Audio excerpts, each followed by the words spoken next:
हरे कृष्णा। हरे कृष्णा। सभी भक्तों का स्वागत है आज की भगवत गीता क्लास में। हम दुआ करेंगे, प्रार्थना करेंगे श्रील प्रभुपाद जी से कि आज वॉइस में विघ्न ना आए कोई, जैसे कल आ गया था, है ना। ठीक है, पहले हम मंगलाचरण करते हैं।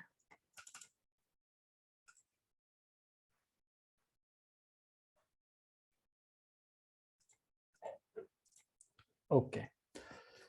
ओम अज्ञानतिमिरान्धस्य ज्ञानञ्जनशलाकया चक्षुरुन्मीलितं येन तस्मै श्रीगुरुवे नमः। श्रीचैतन्यमनोभीष्टं स्थापितं येन भूतले स्वयं रूपः कदा मह्यं ददाति स्वपदान्तिकं। वन्देऽहं श्रीगुरो श्रीयुतापदकमलं श्रीगुरून् वैष्णवांश्च श्रीरूपं साग्रजातं सहगण रघुनाथं वितं तं सजीवम् साधुवेतं सावधूतं परिजन सहितं कृष्ण चैतन्य देवं श्री राधा कृष्ण पादान सहगण ललिता श्री विशाखांत विशांच। हे कृष्ण करुणा सिंधु दीन बंधु जगतपते गोपेश गोपिका कांता राधा कांता नमस्तुते। तप्त कांचना गौरांगी राधे वृंदावनेश्वरी वृषभानुसुते देवी प्रणमामि हरिप्रिये। वाञ्छाकल्पतरुभ्यश्च कृपा सिन्धुभ्य एव च पतितानां पावनेभ्यो वैष्णवेभ्यो नमो नमः। जय श्री कृष्ण चैतन्य प्रभु नित्यानंद श्री अद्वैत गदाधर श्रीवासादि गौर भक्तवृंद। हरे कृष्णा कृष्णा कृष्णा हरे हरे, हरे राम राम राम हरे हरे। रामाय रामभद्राय रामचंद्राय वेदसे रघुनाथाय नाथाय सीताया पतये नमः। नमो विष्णुपादाय कृष्णपृष्ठाय भूतले श्रीमते भक्तिवेदांता स्वामिनीति नामिने। नमस्ते सारस्वते देवे गौरवाणी प्रचारिणे निर्विशेषा शून्यवादी पाश्चात्य देशतारिणे। हरे कृष्णा। तो अभी भगवत गीता के श्लोक में अभी भगवान का ऐश्वर्य का वर्णन चल रहा है। तो हमने जो कल चर्चा करी थी कि जो वैदिक अनुष्ठान है यानी अकृतम, हम जो भी यज्ञ का प्रोसेस है, अग्नि हो, घी हो, आहुति हो, ये सब कौन है? कृष्ण है। और जो पितृलोकों के लिए जो स्वधा स्वाहा नहीं होती, स्वधा होती है सिर्फ पितृ 15 दिन के लिए।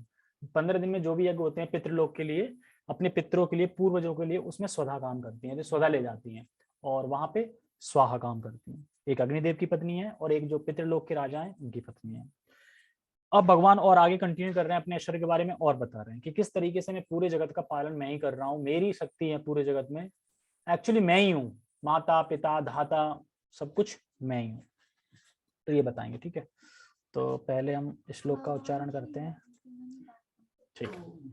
और हाँ, एक चीज और बोलना चाह रहा था कि कथा में कंटिन्यू होना बहुत जरूरी है। कंटिन्यू मतलब कि डेली टाइम से तो है। अगर एक दिन छोड़ दो फिर एक दिन आ जाए तो क्या समझ में आएगा? कोई भी कोर्स करो, अभी तो मैं टैली सीखने के चले गए तो एक दिन जा रहे हैं एक दिन नहीं जा रहे हैं, या फिर ऑफिस ही है, एक दिन गए एक दिन नहीं गए तो निकाल देगा ना, निकाल ही देगा कि जाओ भाई अब तुम घर पे रहो। जैसे कि कोई भी मतलब आधी अधूरी चीज फिर वो पूरी नहीं होती वो। जैसे कि जब श्रील प्रभुपाद जी अपने मूवमेंट को आगे बढ़ा रहे थे तो वो चाह रहे थे कि मैं राधा मेमोरियल मिल जाए उनको, शायद अपने देश की बात है। तो वहां का क्या है, मुंह से तो बोल दिया हाँ ठीक है स्वामी जी, आप महाराज जी स्वामी जी हो, आप अच्छा कार्य कर रहे हो, आप कृष्ण भावनावित चला रहे हो तो अच्छी बात है, मैंने दिया। लेकिन प्रभुपाद जी कहते हैं कि जब तक कागज से ना मिल जाए, लीगली मतलब लिखा पढ़ी ना हो जाए, तब तक नहीं मानना चाहिए। जैसे कि बताते हैं कि यहाँ पे जो अपना जो टेम्पल है पंजाबी बाग का, वो ऐसे ही किसी ने दे दिया था कि आप ले लो, हमारी श्रद्धा है बस ले लो आप, इस तरीके से। अब बाद में जब उसकी बात आई नाम में कराने की तो ये तो नहीं हो पाएगा। तो फिर कहते हैं कि ठाकुर जी की इच्छा ही नहीं थी उस छोटे से कोने में रहने के लिए, फिर उनको बड़ा वो मिल गया था पंजाबी बाग में।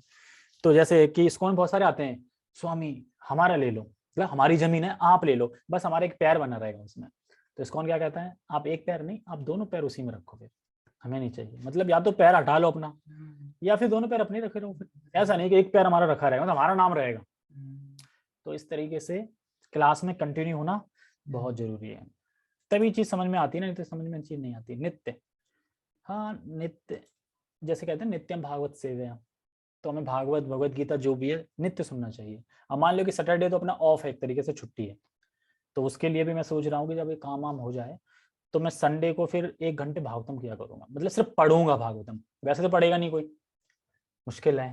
अब मैं पढ़ रहा हूँ संग में, तो उसमें चलता रहेगा, है ना, डेली। तो स्कंद 3 शुरू हो गया है मेरा, तो बाकी मैं स्कंद 1 में क्या बताया गया, स्कंद 2 में क्या बताया गया, ऐसे बता दूंगा। फिर उसका तीसरे से स्टार्ट कर देंगे, है ना। दिन में दोपहर में से ही सो जाते हैं, तो धीरे धीरे सारा कुछ टाइम ले लोगे क्या? ठीक है, तो हम पहले श्लोक पढ़ते हैं, ठीक है। पिताहमस्य जगतो माता धाता पितामहा वेदं पवित्र ओंकारा त्रक्साम यजुर्वेव च पिताहमस्य जगतो माता धाता पितामहम, नहीं सर, माता धाता पितामहा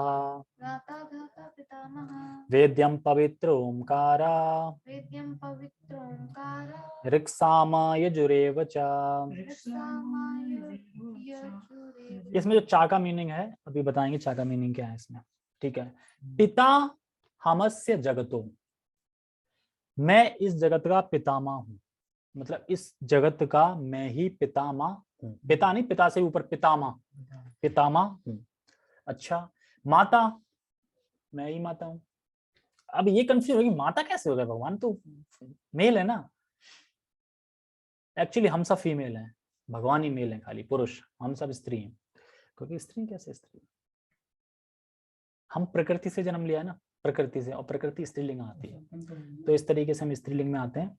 मतलब पुरुष एक कृष्ण पुरुष है, मतलब मैन पुरुष, ठीक है। माता पिता सब कौन, कृष्ण है, मैं ही हूँ। पितामह, पिता भी मैं ही हूँ। वेदम, तो ये जो वेद हैं, जिन वेदों के द्वारा मुझे ही जाना जाना चाहिए, वो भी मैं हूं। फिर कह रहे हैं पवित्र ओमकारम, जो ओमकार है वो भी मैं हूं, ठीक है। और ऋक्साम यजुर्वेद चा, और ये मैं ही हूं। और जो ऋग्वेद है, यजुर्वेद है, और इनकी जो ऋचाएं हैं वो भी मैं हूं। तो मुझसे भिन्न कुछ भी नहीं है, सब कुछ मैं ही हूं, मतलब हर चीज भगवान ही है। ये बताएंगे, एक्सप्लेन करेंगे कैसे कैसे। टेक्स्ट, मैं इस ब्रह्मांड का पिता हूं, माता आश्रय तथा पितामह हूं। मैं गे यानी जानने योग्य, शुद्धिकर्ता तथा ओमकार हूं। मैं ऋग्वेद, सामवेद तथा यजुर्वेद भी हूं। अब इसमें कौन सा वेद रह गया, 4 वेद है ना, एक रह गया ना, ऋग्वेद, सामवेद, यजुर्वेद और अथर्ववेद। अथर्ववेद चा से ले लो, चा लगा था ना, चा से अथर्ववेद ले लो, मतलब और चा मतलब और, ठीक है। तो यहाँ पे बता रहे हैं कि गे मतलब होता है जानने योग, जानने वाली चीज। मतलब कृष्ण ये कह रहे हैं कि मैं ही जानने जाना वालों मैं ही हूं। मतलब अगर तुम किसी को जानना चाहते हो तो वो मैं ही हूं, मतलब मुझे ही जाना जाना चाहिए, और किसी को नहीं जाना जाना चाहिए, मुझे ही जाना जाना चाहिए। तो कृष्ण को ही जानने योग्य, इसे कह रहे गे, मतलब मुझे ही जाना जाना चाहिए। जो कृष्ण को जान लेता है वो सब कुछ जान लेता है, और जो कृष्ण को नहीं जान पाता है वो सब कुछ जान के भी कुछ नहीं जान पाता है, क्योंकि उसका ज्ञान जीरो है, भौतिक लेवल पे है, और भौतिक लेवल का ज्ञान यहीं कहीं रखा रह जाएगा। और जब उसकी मृत्यु होगी तो वापस फिर संसार फिर से आना पड़ेगा, क्योंकि वहां का कोई ज्ञान नहीं है ना, इसलिए। जैसे इसमें एक एग्जांपल, जैसे कोई गंध को जान लेता है तो वह सब कुछ देख लेता है। हाँ, यह गंध का विकार है। जब कोई गंध को जान लेता है, जब पृथ्वी से गंध आती है उसको जान लेता है, तो वो सब जान लेता है, अच्छा ये इस चीज का विकार है। अब जैसे कि पृथ्वी से तो सारी चीज आ रही है ना, पेड़ पौधे फल फूल सब कुछ पृथ्वी से तो हो रहे हैं। पृथ्वी, और पृथ्वी के ही सारे उत्पादन है, जितने भी उत्पादन है, अपन घर भी खड़ा कर रहे हैं, सब कुछ कर रहे हैं, तो पृथ्वी से तो हो रहा है। ऐसा तो नहीं कि पृथ्वी को काट के हम खड़ा कर लें, कुछ ना कुछ तो पृथ्वी पे लगाना ही पड़ेगा। और इस प्रकार से गंध को समझने वाला व्यक्ति पृथ्वी के हर एक विकार को समझ लेता है। विकार का मतलब होता है जैसे कि दूध में जब विकार आता है तो दही बन जाता है, चीज परिवर्तन हो गई ना, इस तरीके से विकार, मतलब किसी भी चीज में विकार आ जाए ना तो वो जानता है। उसी प्रकार से जो भगवान को जानता है वो व्यक्ति सब कुछ जानता है।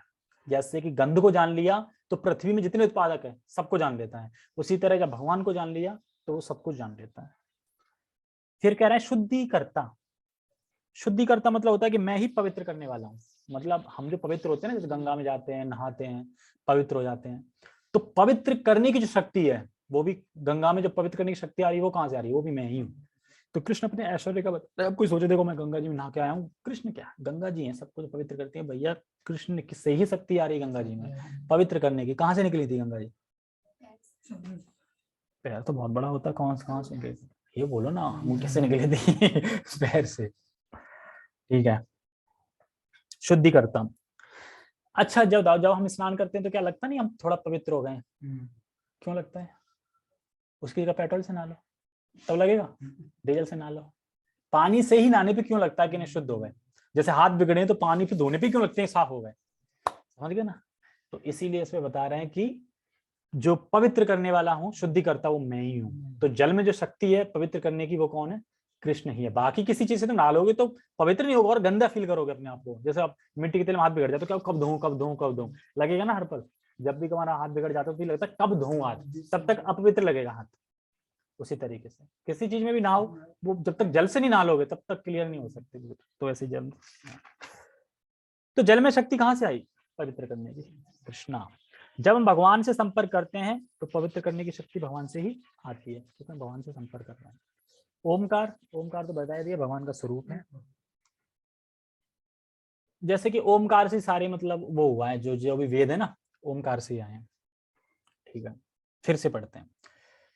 इस ब्रह्मांड का पिता, तो पिता भी भगवान है। अब पिता का कार्य क्या होता है? पिता भगवान है, पिता का कार्य क्या होता है? पालन करना, पोषण करना। तो इस जगत को पोषण कौन कर रहा है? कृष्ण। जैसे पिता है ना, बोले ना मैं पिता हूं, तो पिता का कार्य क्या होता है? पोषण करना। तो इस जगत को पोषण कर रहे हैं नाल के द्वारा। ठीक है, सारा कुछ जगत उसी में ब्रह्मांड। अच्छा ठीक है, पोषण कर दिया तो वो भगवान कृष्ण ही है जो पोषण कर रहे हैं। और माता जन्म देने वाली है, जन्म देने वाली होती है। तो सृष्टि का मूल कहां से है? कृष्ण से ही। कैसे? जैसे कि जब ब्रह्मांड में गर्भोदकशय विष्णु आते हैं, पुरुष है ना, गर्भोदकशय विष्णु से नाल से कौन निकलता है? ब्रह्मा। उसके बाद फिर ब्रह्मा करते हैं ना शत्रुपा और जो मनु, फिर सृष्टि होती है। लेकिन मूल कारण का माता कौन होगी फिर? यानी बच्चा कहां से, संतान कहां से उत्पन्न हुई? ब्रह्मा। गर्भोदकशय विष्णु से नहीं, यानी कृष्णा। तो यही कहना चाह रहे हैं, इसलिए मैं माता भी हूँ, मतलब माता भी हूँ इस तरह से। फिर वहां से आगे बढ़े तो मूल कारण माता है। और सृष्टि का मूल कहाँ है? कृष्ण है, तो माता भी कृष्ण है। अच्छा, अब माता पिता मिलकर क्या करते हैं? आश्रय देते हैं, आश्रय देते हैं लड़के को। माता पिता है तो लड़का फील करता है ना कि मेरे ऊपर कोई है, आश्रय दे। मतलब आश्रय मतलब कि जैसे कि अब ये घर है, इस घर में आश्रय दे रहा ना, बारिश से बचा रहा है, इस तरीके से। ऐसे ही जो माता पिता होते हैं अपने बच्चे को आश्रय देते हैं, मतलब हर किसी के माता पिता। तो वही बता रहे हैं, आश्रय लिखा ना इसमें, माता पिता हो गया आश्रय, तो आश्रय भी कृष्ण ही देते हैं। तो जो आश्रय देते हैं वो भगवान आश्रय भी है हमारे। पितामह भी हैं, दादा भी हैं, दादी भी हैं, परदादा भी हैं, उनके भी परदादा, उनके भी परदादा, परदादा परदादा कृष्णा। ठीक है, कृष्णा ही है। और कह रहे हैं इसमें गे मतलब जानने योग्य। अब भला हम ये गीता पढ़ रहे हैं चैप्टर वाइज, श्लोक बाई श्लोक, भागवतम भी पढ़ रहे हैं, अब भला इनका लक्ष्य क्या है? मैं पढ़ के क्या लक्ष्य क्या है? क्या जानना है पढ़ के हमें? कृष्णा, कृष्णा सुप्रीम लॉर्ड, ये तो जानना है ना। तो वेदों का जो लक्ष्य है, वेदों को पढ़ के क्या जानना है? कृष्ण को जानना है। तो इसलिए गे मतलब जो भी ज्ञान है, जो भी हम ज्ञान ले रहे हैं उसको जानने का मतलब है कि कृष्ण को जानना, ये बता रहे हैं। आगे कह रहे हैं शुद्धिकर्ता। तो शुद्धिकर्ता मीन्स प्यूरिफाई। तो शुद्ध कौन करता है? जैसे कि जब हम हरे कृष्ण महामंत्र कहते हैं तो वो हमारे हृदय में प्रवेश करता है, और हमारे अंदर जो भी काम क्रोध लोभ है वो सब भगवान हृदय में सफाई करते हैं। अब बताओ सफाई करना कैसा, मतलब गंदगी साफ करने का कार्य कौन करता है भला? तो रोड पे करते हैं ना, तो हम कितना मतलब तुच्छ नजर से देखते हैं उसको, तो सफाई कर जा रही है क्या है, ऐसे मतलब सोचते हैं जो रोडों पे लगे। लेकिन भगवान सफाई का कार्य करता है। तो सफाई का कार्य ऐसा नहीं कि बिल्कुल नीच निगाह से देखना चाहिए, सफाई का कार्य तो भगवान भी कर रहे हैं। बस फर्क इतना है कि वो बाहर की सफाई नहीं, क्योंकि बाहर की सफाई तो लोग कर लेंगे, लेकिन अंदर की सफाई कौन करेगा? तो अंदर की सफाई कृष्णा ही करते हैं। तो गंदगी साफ करना, तो भला ये काम कृष्ण हमारे अंदर झाड़ू वाला कार्य कर रहे हैं, झाड़ू लगा रहे हैं हमारे अंदर आके, बता। तो इसलिए अगर मंदिर में झाड़ू लगा की सेवा मिल रही है तो बहुत बड़ी सेवा मिल रही है। और बताते भी हैं कि अगर नीच सेवा लो ना तो अपना अहंकार बहुत जल्दी खत्म होता है। छोटी सेवा, प्लेट धोने की, झाड़ू लगाने की, पोछा लगाने की, ये सेवा लेनी है। ये नहीं कभी कुर्सी पर बैठ गए मैनेजमेंट कर रहे हैं बस, तो उससे तो और गर्व बढ़ेगा, हम किसी पोस्ट पे हैं। और जो झाड़ू वाड़ू लगा रहा है उसका क्या है, क्या गिनते हैं, कुछ नहीं। इस तरीके से, क्योंकि हृदय में और कोई झाड़ू मार नहीं पाएगा, इसलिए कृष्ण मारते हैं। ठीक है, ओके। तो बहुत से लोग बोलते हैं अरे कृष्ण के भी तो पिता हुए थे नंद बाबा, कृष्ण की भी तो माता थी देवकी, यशोदा थी, तो क्या उनके दादा भी हैं? दादा का नाम नहीं सुना, कृष्ण के दादा कौन है? तो यहाँ पे इस श्लोक को पढ़ा दो, कृष्ण ही पिता है, कृष्ण ही माता है, कृष्ण ही दादा है, सबके, उनका कोई नहीं है, वो सबके हैं। ठीक है, तो कृष्ण का कोई दादा हो तो होंगे, तो पिता माम, मतलब भगवान कह रहे हैं कि पिता मैं हूं। अब अगर किसी के पिता नहीं रहे, अब वो दुखी है, तो उससे बोलो भाई पिता, पिता तो कृष्णा है, सुप्रीम लॉर्ड परम पिता तो कृष्णा है ना, क्यों टेंशन ले रहे? पिता नहीं, पिता तो है, ऑलरेडी है पिता। तो उससे बोलो कि तुम टेंशन मत लो, दुखी मत हो, तुम्हारे पिता हैं, और वो पिता कभी छोड़ने वाले नहीं है, क्योंकि बाकी जो पिता है वो तो निमित्त मात्र है, जो भगवान नहीं बनाए कि तुम जाओ निमित्त मात्र इनका पालन करो, पोषण करो। इस तरीके से ये भी क्लियर करूंगा। और कह रहे हैं जग तो, अच्छा पिता है तो सिर्फ मेरे पिता है, या फिर वृंदावन के पिता हैं, या फिर सिर्फ इंडिया के पिता हैं? तो क्या कह रहे हैं, जगतो, जगतो मतलब सबके पिता है, इस ब्रह्मांड के पिता मतलब जगतो, इस श्लोक में है जगतो यानी सबके पिता है। ये माता कैसे हो गई, ये समझ में नहीं आया, पता तो समझ में आ रहा है, दादा भी समझ में आ रहा है, माता कैसे होगी? तो कहते देख, सृष्टि का बीज प्रदान करने वाले कृष्ण है, अहम बीज पदा पिता, आगे श्लोक आएगा। ठीक है, और ये सृष्टि में जो बीज डाला है, किसने डाला है? कृष्ण ने डाला है, दृष्टिपात से सृष्टि में। सृष्टि मतलब क्या है? प्रकृति। तो प्रकृति में बीज तो उन्होंने डाला ना, तब सब कुछ आए ना, तो माता हो गई, क्योंकि उस तरीके से। और फिर इस प्रकृति में गर्भोदक विष्णु है, गर्भोदक विष्णु ने नाल से कौन निकला? ब्रह्मा। तो इस तरीके से वो माता मानी जाती है। अच्छा, धाता क्या है? धाता, धाता भी आया होगा। धाता होता है आश्रय देने वाला। तो धाता मतलब आश्रय देने वाले, इस संसार में सबको आश्रय देने वाले कौन है? कृष्णा, मतलब हाँ, मतलब माता पिता मतलब कृष्णा। कृष्ण आश्रय देने वाले हैं किसको? जो दुखी हैं। अब बता दो कोई ऐसा है जो दुखी ना हो? भले ही व्हाट्सएप पे फोटो लगा लो मुस्कुराते हुए, लेकिन वो थोड़ा स्क्रैच करो ना तो दुख दिख जाएगा। किसी को जॉब की टेंशन, या किसी को मालिक खराब मिल गया, या किसी को घर की टेंशन, या किसी को रिश्तेदारों की टेंशन, या किसी को बीमारी की टेंशन, या फिर किसी को पैसे की टेंशन, सबको टेंशन। इसको आश्रय कौन देता है? फिर ये लोग जब टेंशन में होते हैं, दुखी होते, तो आते हैं भगवान पे ध्यान लगाते हैं, मतलब फिर ध्यान लगाते हैं भगवान की, मेरी करो, ठीक है वो। तो आश्रय फिर कौन देते हैं इनको? कृष्णा। तो आश्रय देने वाले कृष्णा ही है। जैसे कि आप जो हरे कृष्णा करते हैं, तो इसमें एक कथा आती है हनुमान की, भगवान ही आश्रय है। तो शनि की कथा आती है, शनि देव एक बार आए हनुमान जी के पास, पहले बताया मैंने। तो हनुमान जी के पास आ गए, तो हनुमान जी से कहता है, पता है मेरी 7.5 जिसके ऊपर लग जाती है ना, उसका मैं पूरा काम तमाम कर देता हूँ। अच्छा कैसे? कह रहे 2.5 साल तो मैं सर में रहता हूँ, ठीक है, और 2.5 साल फिर पेट में रहता हूँ, और 2.5 साल फिर घुटनों में रहता हूँ। अब चाहे ऊपर से समझ लो या नीचे समझ लो। तो हनुमान जी कह रहे देखो, मैं राम का भजन करता हूँ, अब तुम मतलब मुझे राम का भजन करने दो, मुझे डिस्टर्ब मत करो। कह रहा नहीं, मैं किसी नहीं छोड़ता हूँ, शनि हूं मैं जिसको देख लूँ उसकी 7.5 ही लग जाती है, तुम छोड़ूंगा नहीं मैं तुमको। अच्छा ठीक है, और सर पे बैठ गया वो। अब सर पे बैठ गया तो हनुमान जी ने क्या किया, एक पत्थर रखा था और अपने सर पे रख लिया। अब जैसे सर पे रखा तो वो दबने लगा, वो कह रहा बचाओ बचाओ, ये क्या क्या वेट रख दिया है, बचाओ बचाओ, बिल्कुल रहा नहीं जा रहा है। तो खिसक के कह रहा है, और फिर हंसने लगा, खिसक के यहाँ आ गया पेट में। कह रहा क्या हुआ? रख लिया, मैं पेट में आ जाऊंगा। पेट में मतलब अब पेट में आ गया। तो हनुमान जी क्या करते, उस पत्थर को लेते हैं और आलिंगन करके और नाचने लगते हैं, राम राम राम बोल के। अब वो दे चोट, इधर चोट उधर चोट, ऐसे करके उसको लग रही, लपटते लग रहा है उसके अंदर, उसके एकदम कचुम्बर बन गया। फिर कहते हैं अरे भाई छोड़ दो, फिर घुटने में आ जाता है। अब घुटने में आता है तो फिर वो लेके पर्वतों पे नाचने लगते हैं, पहाड़ियों पे। हनुमान जी अपने राम का भजन कर रहे हैं, नाच रहे हैं, तो उसकी ऐसी दुर्गति आती है और नीचे डरा दिखाई देता है। कह रहे कहाँ गए शनिदेव? अरे पूछो मत, मैंने पता नहीं किससे पंगा ले लिया, तुमसे पंगा नहीं लिया। तो बताते हैं कि जब 2.5 साल सर पे होता है तो उल्टे सीधे दिमाग चलता है, फिर मतलब टेंशन में रहेगा दिमाग, इसमें रहेगा, एक तरीके से कुछ करना है कुछ करेगा, मतलब एकदम अजीब टाइप का हो जाएगा। ठीक है, और दिमाग है, कहीं कुछ करना होगा तो कुछ करने लगेगा इस तरीके से। और पेट में आता है तो पेट की बीमारियां देता है फिर 2.5 साल तक। कहीं कितना भी इलाज कर लो ठीक ही नहीं होगी, तो लगी रहेगी पेट की बीमारियां। कहीं दर्द हो रहा है पेट में, कहीं ये होगी, किडनी में प्रॉब्लम होगी, इसमें प्रॉब्लम होगी, बस लगी रहे 2.5 साल। और जब पैरों में आता है तो फिर उल्टी सीधी जगह ले जाएगा, धाम नहीं ले जाएगा वो, मतलब चला के ले जाएगा तो उल्टी सीधी जगह ही ले जाएगा कि जहाँ पे तुम्हारा दुर्गति हो एक तरीके से। और उसके बाद वो पिंड छोड़ता है 7.5 साल बाद। लेकिन जो हरि भजन है, जो हरि कृष्ण मंत्र करते हैं, जो श्रद्धा से करते हैं, सही से करते हैं, तो उन्हें इतनी टेंशन नहीं होती, उन्हें इन सब चीजों टेंशन नहीं होती। क्योंकि प्रभुपाद जी कहते हैं कि ये जो राहु केतु ये जो हैं, इनको तो जो हरे कृष्ण जो करते हैं, जो भक्ति करते हैं, उन्हें तो एक किक मार के तो 100-200 मतलब योजन दूर डरे दिखाई देते हैं। ये तो ऐसा कुछ नहीं है, फिर भगवान का भजन कर रहे हैं फिर कोई नहीं, क्योंकि हनुमान है ना।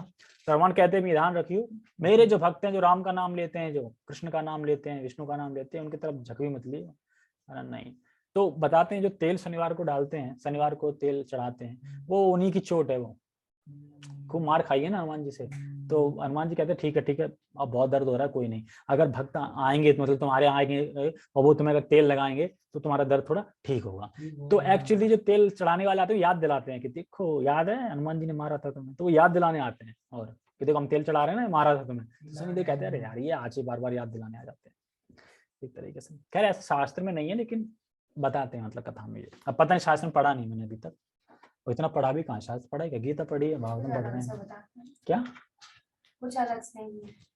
ऐसा है ना, एक मनवंतर नहीं है ना, बहुत सारे मनवंतर है। हाँ तो मीनिंग तो वही है ना, चोट खाई उसने वो खाई, हाँ तो मीनिंग वही होती है, पर अलग अलग होता है, तरीके अलग होते हैं, लेकिन सिद्धांत तो वही है ना, बताना तो वही चाह रहे हैं ना। तो सिद्धांत चेंज नहीं होना चाहिए, लोग चेंज हो सकते हैं ना इस तरीके से। ठीक है, कहाँ पे थे हम?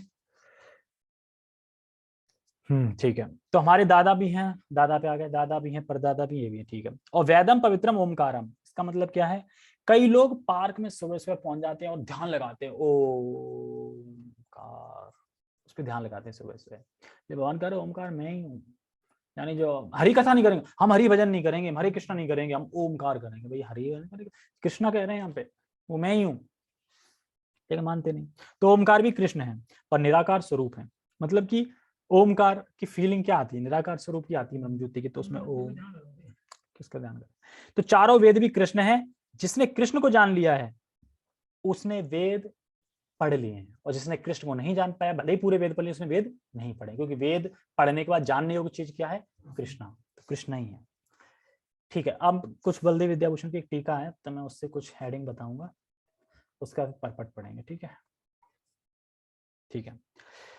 अब एक क्वेश्चन करे कि पर हमें तो इस जगत में अलग अलग दिख रहे हैं, माता पिता दिख रहे हैं अलग, आप तो कह रहे पिता में हूँ माता में हूँ, पर हमें तो दिख रहे हैं इस जगत में अलग माता पिता, है ना। ये हमारे माइंड में तो नहीं आया हुआ ना क्वेश्चन, अगर वैसे जनरली देखा जा रहा था, नहीं आ रहा था, लेकिन कुछ लोग इंटेलिजेंट होते हैं जिनके माइंड में आ जाता है, या फिर जो आचार्य होते हैं हमारे, क्या करते हैं क्वेश्चन खुद ही उठाएंगे और खुद ही उनका जवाब देंगे, क्योंकि हमारे माइंड में तो आएगा नहीं क्वेश्चन, जब हम क्वेश्चन सुनेंगे तो आ जाएगा, हाँ ये तो हमने सोचा ही नहीं, तो इसलिए बता रहे हैं। देखिए यहाँ हर कोई माता पिता एक तरह से निमित्त मात्र है, माता पिता वैसे नहीं, निमित्त मात्र, अगर माता पिता हैं तो फिर चले कहाँ जाते हैं, ठीक है, निमित्त मात्र हैं। तो माता पिता निमित्त हैं किसके लिए, जिसके द्वारा वह शरीर दे सकें किसी को, मतलब भगवान ने निमित्त बनाए माता पिता कि तुम जाओ ये शरीर दो उनको, इस तरीके से। तो शरीर प्रदान किया जाता है माता और पिता के द्वारा।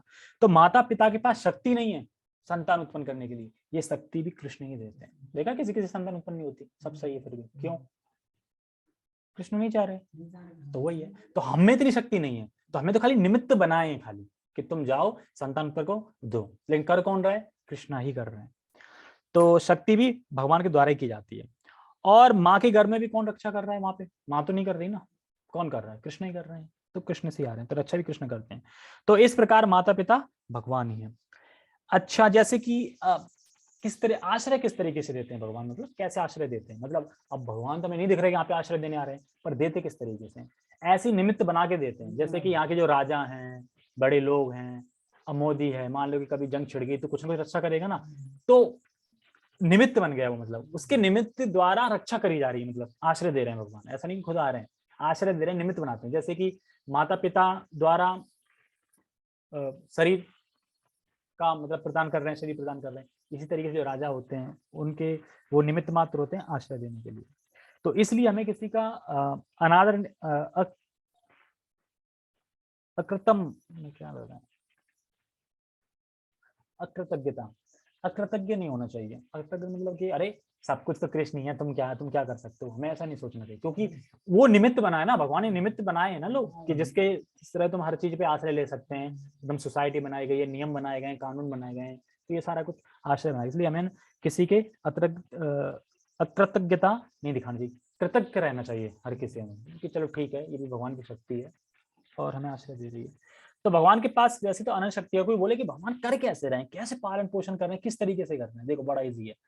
अब मुझे अगर ये पता चल जाए कि तुम्हारी इच्छा क्या है और मुझ में अनंत शक्ति है और मुझे पता चल जाए कि तुम में इच्छा क्या है, मतलब क्या करना चाह रहे हो तुम, मैं तुरंत वो चीज दे दूंगा, तो मुझे कोई कठिनाई होगी? तो क्या करना है, मुझे पता है ना कि तुम क्या चाहते हो। तो इसी तरीके से भगवान में अनंत शक्ति है और और दूसरा जीव को क्या चाहिए वो भगवान जानते हैं। अनंत शक्ति और जीव को क्या चाहिए भगवान जानते हैं, इसलिए भगवान सारी इच्छा पूरी कर देते, कोई कठिनाई नहीं है इस तरीके से जैसे हमें पता चल जाए क्या जानता है, मान लो कि आज इसका मन खाने का मटर चल जाए, तुरंत बना दी, पहले कठिनाई क्या है, पता चल गया ना पहले। तो इस तरीके से अगर कोई है जिसे जाना जाए तो वो कृष्ण ही है। मतलब अगर कोई बोले कि भाई किसको जाने, कौन है जाने, तो अगर कोई है भी अगर जानने वाला तो वो कृष्ण ही है जानने वाला। और गंगा जी में पवित्र करने की शक्ति कहां से आती है, वो भी कृष्ण से आती है। ठीक है, हम तात्पर्य पढ़ते हैं। सारे चराचर, चर अचर मतलब सारे चर, मतलब चलने वाले न चलने वाले सब, सारे चराचर विराट जगत की अभिव्यक्ति कृष्ण की शक्ति के विभिन्न कार्यकलापों से होती है।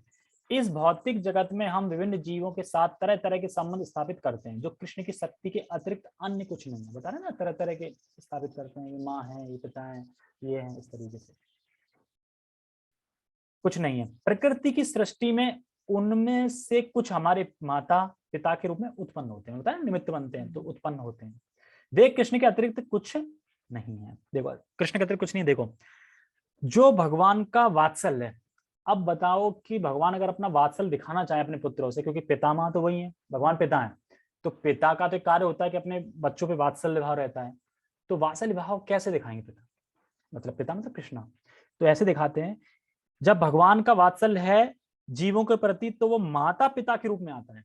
तो एक्चुअली माता पिता जो अपने बच्चों को वात्सल्य दिखा रहे हैं ना, वो एक तरीके भगवान वात्सल्य कर रहे हैं। तो भगवान का जो वात्सल्य है वो माता पिता के रूप में आया है, और कितना, एक अंश मात्र। तो सोचो भगवान पे वात्सल्य कितना होगा फिर हमारे प्रति, वो तो खाली एक अंश दे रहे हैं। मतलब कि माता पिता के द्वारा भगवान वात्सल्य दे रहे हैं अपना, माता पिता के द्वारा, माता पिता निमित्त बनाए कि तुम वात्सल्य दो, दे कृष्ण रहे हो वात्सल्य। ठीक है, आता है। तो जो माता पिता हमें प्रेम करते हैं उनका वात्सल्य है वो भगवान का एक अंश मात्र ही है, और उनमें वात्सल्य श्री कृष्ण भरते हैं। मतलब जो माता पिता में अपने पुत्र के लिए वात्सल्य आता कहां से भरता है?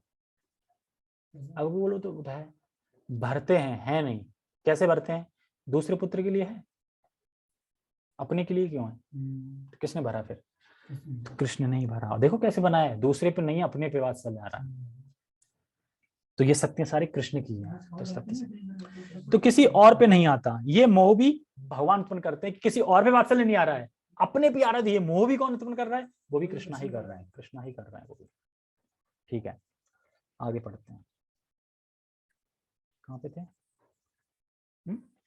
हाँ, इस श्लोक में आए धाता शब्द का अर्थ सृष्टा है। न केवल हमारे माता पिता कृष्ण के अंश रूप हैं, अपितु उनके सृष्टा दादी तथा दादा कृष्ण हैं। यहाँ पे जाना बोले ना कृष्ण है मतलब कि कृष्ण की शक्ति है और कृष्ण ही है मूल कारण से। तो यहाँ पे बोल रहे हैं कि कृष्ण ही है। वस्तुतः कोई भी जीव कृष्ण का अंश होने के कारण कृष्ण है। जैसे कि हम बोलते हैं ना, अब फलाने का पिता नहीं है, लड़का आ गया है, कि वो आ तो गया है, तो एक ही बात है ना, मतलब वो है तो वो है। इसी तरीके से कृष्ण ही है, ये यहाँ पे बार बार बता रहे हैं। अतः सारे वेदों के लक्ष्य कृष्ण ही हैं। हम वेदों से जो भी जानना चाहते हैं वह कृष्ण को जानने की दिशा में होता है। देखो ये समझो, वेदों में हम जो भी जानना चाहते हैं वो कृष्ण की दिशा में होता है। कैसे? मतलब अगर हम वेदों में कुछ पढ़ रहे हैं, कर्म कांड या जो ज्ञान कांड जो भी है, तो वो ऐसे तरीके से वेद बनाए गए हैं भगवान ने कि वो दिशा जो है वो भगवान की तरफ ही होती है वेदों की। मतलब तुम वेदों का अगर पालन करोगे तो भगवान की तरफ ही जाओगे। जैसे कि वेद क्या करता है, जो भौतिक जगत में बद्ध जीव हैं, यानी हम सब बद्ध जीव हैं, अब भोग करना चाहते हैं। अब भोग कर रहे हैं तो अपने हिसाब से कर रहे हैं, है ना, ये कर रहे हैं वो कर रहे हैं। तो वेद कहता है तुम ऐसे भोग क्यों कर रहे हो, उल्टे सीधे छोटे मोटे मतलब टुच्चे से भोग क्यों कर रहे हो? मेरे पास आओ ना, मेरे नियम पालन करो, मैं तुम्हें बड़े बड़े भोग दूंगी। मतलब कौन से बड़े बड़े भोग दूंगी? स्वर्ग लोक का, वहां पे ये भोग दूंगी। तो अच्छा ठीक है, करने लगता है। किस मंशा से? भोग मिलूंगा, इंद्र तृप्ति करनी है मुझे, ये नहीं कि भक्ति करनी है, इससे नहीं। फिर करते करते स्वर्ग जाएगा, स्वर्ग से नीचे, फिर स्वर्ग जाएगा, फिर नीचे, करते करते करते थक जाएगा, फिर उपनिषद पढ़ेगा, उसमें लिखा होगा तुम शरीर नहीं तुम आत्मा हो। अच्छा मैं आत्मा हूँ तभी मैं ये हो रहा हूँ। फिर धीरे धीरे हमें लगता है ना कि हम तो भूल गए, पता नहीं हमें कब पता कि हम स्वर्ग गए थे, कब आए थे, कब आए थे। तो हमारा एकदम मन कैसे हो जाना लगता है कि नहीं ये चीज करनी चाहिए, ये कौन बताता है? क्योंकि हम पहले कर करके पक चुके हैं, इसलिए गाइड करते हैं ना। कि परमात्मा कैसे गाइड करते हैं, जो हमारी इच्छा थी उसके हिसाब से वो फ्यूचर गाइड करते हैं कि तुम्हें अब ये करना है, तुम्हें अब ये करना है, तुम्हें अब ये करना है। कोई हलवाई बन रहा है, कोई टीचर बन रहा है, कोई इंजीनियर बन रहा है, कोई कुछ बन रहा है। अब कैसे, पुराने संस्कारों के हिसाब से तो बन रहा है ना, लेकिन याद कौन दिलाता है? जैसे 15.15 भगवान बताते हैं ना, स्मृति भी मैं देता हूँ, विस्मृति भी मैं देता हूँ, और वेदों के जो जानने योग्य हैं वो भी मैं हूँ, और वेदों का संकल्पकर्ता भी मैं हूँ। वेदस्य सर्वम अहम वेद वेद्यो, 15.15 आता है। तो इस तरीके से छोटे मोटे भोग ना करके फिर हम जाते हैं, और फिर जब हमारा फॉल डाउन बार बार होता है तब हम फिर धीरे धीरे आत्मा के उसमें आते हैं। आत्मा से फिर हम कभी कभार अगर कुछ सुकृति हो गई, भक्तों का संग हो गया, तो भगवान फिर धीरे धीरे भक्ति भी ले आते हैं। तो इसलिए बोल रहे हैं यहाँ पे भगवान कृष्ण की दिशा में वेदों का वो होता है प्रयोजन। ठीक है, यानी हम लोग अगर भक्ति कर रहे हैं तो हमने बहुत पापड़ बेल चुके हैं और बहुत ठोकर खा चुके हैं कर करके। ऐसा नहीं एक जन्म से हम आज कृष्ण को जानने वाले हैं कि कृष्ण को जान रहे हैं, कृष्ण भगवान है, भक्ति भी कर रहे हैं टूटी फूटी जैसी भी। तो इसका मतलब हम बहुत कुछ कर चुके हैं ठोकर खा के, तब जाके समझ पाए। हाँ, तब हमें भगवान की कृपा मिली है। ठीक है, अतः सारे वेदों के लक्ष्य कृष्ण ही है। हमें वेदों के जो जानना चाहते हैं वे कृष्ण की जाने दिशा में। ठीक है, जिस विषय से हमारी स्वाभाविक स्थिति शुद्ध होती है, देखो जिस विषय से हमारी स्वाभाविक स्थिति शुद्ध होती है, तो हमारी जो स्थिति है अभी, तो धीरे धीरे शुद्ध कैसे होती है, क्या मतलब? तो बता रहे हैं कि जैसे हम भगवत गीता की चर्चा करते हैं तो उसके द्वारा हम अपनी स्वाभाविक स्थिति को समझ पाते हैं। धीरे धीरे हम क्या हैं, भगवान क्या है, अपनी स्थिति समझ रहे हैं। धीरे धीरे चर्चा करते हैं भागवतम की, तो जो विषय भगवान के संबंध में है, भगवत चर्चा है, तो वो भगवान से अभिन्न है। मतलब जो हम भगवान का चर्चा कर रहे हैं, भगवान के शास्त्र पढ़ रहे हैं, वो और भगवान कोई अंतर नहीं है, वो चर्चा एक ही है। तो जो वस्तु कृष्ण से आई है तो उसका उपयोग कृष्ण के लिए करना है। लेकिन मायावादी क्या कहते हैं, कृष्ण है वो एकदम तुम कृष्ण बन जाओगे, कृष्ण बन जाओगे एकदम। और बहुत अलग अलग फिलोसफी है उनकी, मतलब बहुत सारी, लेकिन ज्यादातर पूरी मैन है वो निराकार। मायावाद मतलब कि मैं ही भगवान बन जाऊंगा। जैसे घटा आकाश, एक घड़ा है, उसमें आकाश है घड़े में, बाहर भी आकाश है। घड़ा जब फूट जाएगा तो ये आकाश वो आकाश मिल जाए। घड़ा कहाँ से आया पता नहीं, घड़ा फूटेगा कैसे, ज्ञान से। तो ये तो दो तीन चीजें होंगी, ज्ञान हो गया, घड़ा आया, आकाश भी, तीन चीजें। चुप, प्रश्न नहीं करो बस। उसमें है घटा आकाश है, आकाश में आकाश मिल जाए, कोई प्रश्न नहीं, ऐसे करके। और खुद ही फंस जाते हैं बताते जाते, कहते ना कि ज्ञान होगा तब। तो इसका मतलब ज्ञान होगा मतलब कुछ घड़े फूट रहे हैं, कुछ घड़े नहीं फूट रहे, तो ये भी अंतर हो गया। तो उनकी फिलॉसफी कुछ अलग ही है, समझ में नहीं आती। ठीक है, शुद्ध होती है वह कृष्ण है। जिस विषय से हमारी स्थिति शुद्ध होती है वह कृष्ण है। इसी प्रकार जो जीव वैदिक नियमों को जानने के लिए जिज्ञासु रहता है वह भी कृष्ण का अंश है। अतः कृष्ण भी हैं। समस्त वैदिक मंत्र यानी ओम शब्द जिसे प्रणव कहा जाता है एक दिव्य ध्वनि कंपन है, और यह भी कृष्ण है। चूंकि चारों वेदों ऋग्वेद, यजुर्वेद, सामवेद तथा अथर्ववेद वे प्रणव या ओमकार प्रधान है, अतः इसे कृष्ण समझना चाहिए। तो कृष्ण समझना चाहिए का मतलब यह है कृष्ण की शक्ति है, और मूल कारण कृष्ण ही है। जैसे हम कहते हैं ना कि लड़का आ गया तो उसके पिता ही मान लो, वही बैठा है, उनकी जगह वो बिठा दिया। इस तरीके से कृष्ण ही है। ओके, बहुत बहुत धन्यवाद। तो हरे कृष्णा। तो कल विशाल प्रभु आएंगे कल? एक सेकंड। हरे कृष्णा। जगत गुरु शील प्रभुपाद की जय। श्रीमद् भगवद गीता की जय। निताय निताय गौर प्रमानंदे। हरि हरि बोल। हरे कृष्णा बोल।